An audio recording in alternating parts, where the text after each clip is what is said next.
আলাইকুম। বিসমিল্লাহ।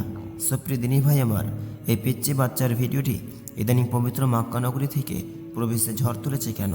সুপ্রিয় দিনী ভাই আমার, এই পিচ্চি বাচ্চাটি অনেক ভাগ্যবান, কেননা সে তার আব্বু আম্মুর সাথে এমন জায়গায় উপস্থাপন হয়েছে যে জায়গাটি হচ্ছে মুসলমানদের আবেগ অনুভূতি ও প্রধান ইবাদতের কেন্দ্রস্থল। সুপ্রিয় দিনী ভাই আমার, কাবা এলাকা আল্লাহ সুবহানাহু ওয়া তাআলার কর্তৃক সংরক্ষিত এটি নিরাপদ স্থান। এখানে মানুষ, পশু পাখি, মশামাছি, গাছপালা, এমনকি এখানকার ঘাসও সব ধরনের অনিষ্ট থেকে মুক্ত। সুপ্রিয় দিনী ভাই আমার, এই পবিত্র কাবা ঘর, যাকে মানুষের ইবাদতের জন্য সর্বপ্রথম তৈরি করা হয়েছিল, এই পবিত্র কাবা যা মুসলিমদের কিবলা, এমন জায়গায় এই পিচ্চি মুসলিম বাচ্চাটি তার আব্বু আম্মুর সাথে উপস্থিত হয়েছে। আলহামদুলিল্লাহ।